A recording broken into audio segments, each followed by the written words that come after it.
సంఖ్యాకాండము 29వ అధ్యాయము.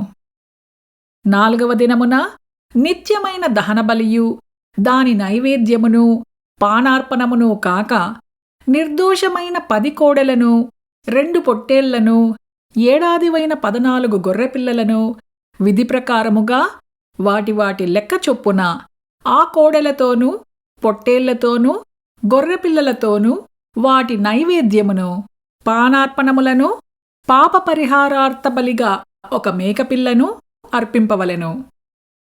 5వ దినమున నిత్యమైన దహనబలియు దాని నైవేద్యమును పానార్పణమును కాక నిర్దోషమైన 9 కోడెలను 2 పొట్టేళ్లను ఏడాదివైన 14 గొర్రెపిల్లలను విధి ప్రకారముగా వాటి లెక్క చొప్పున ఆ కోడెలతోనూ పొట్టేళ్లతోనూ గొర్రెపిల్లలతోనూ వాటి నైవేద్యమును పానార్పణములను పాపపరిహారార్థ బలిగా ఒక మేకపిల్లను అర్పింపవలెను.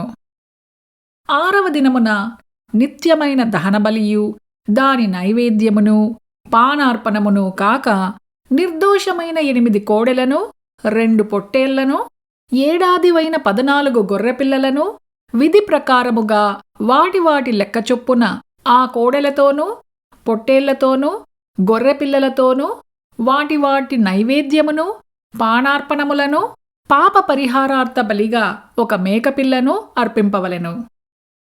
7వ దినమున నిత్యమైన దహనబలియు దాని నైవేద్యమును పానార్పణమును కాక నిర్దోషమైన 7 దూడలను 2 పొట్టేళ్లను ఏడాదివైన 14 గొర్రెపిల్లలను విధి ప్రకారముగా వాటి లెక్క చొప్పున ఆ కోడెలతోనూ పొట్టేళ్లతోనూ గొర్రెపిల్లలతోనూ వాటి నైవేద్యమును పానార్పణములను పాపపరిహారార్థ బలిగా ఒక మేకపిల్లను అర్పింపవలెను.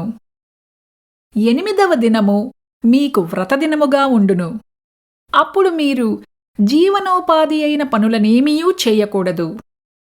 అందులో నిత్యమైన దహనబలియు దాని నైవేద్యమును పానార్పణమును కాక మీరు యెహోవాకు ఇంపైన సువాసనగల దహనబలిగా నిర్దోషమైన 1 కోడెదూడెను 1 పొట్టేలును ఏడాదివైన 7 గొర్రెపిల్లలను విధి ప్రకారముగా వాటి లెక్క చొప్పున ఆ కోడెదూడతోనూ పొట్టేలుతోనూ గొర్రెపిల్లలతోనూ వాటి నైవేద్యమును పానార్పణములను పాపపరిహారార్థ బలిగా ఒక మేకపిల్లను అర్పింపవలెను. మీ మృక్కుబళ్లను మీ స్వేచ్ఛార్పణములను మీ దహనబలులను మీ నైవేద్యములను మీ పానార్పణములను మీ సమాధాన బలులను కాక వీటిని నియామక కాలములయందు యెహోవాకు అర్పింపవలెను. యెహోవా మోషేకు ఆజ్ఞాపించినట్లు మోషే ఇశ్రాయేలీయులతో సమస్తమును తెలియజెప్పెను.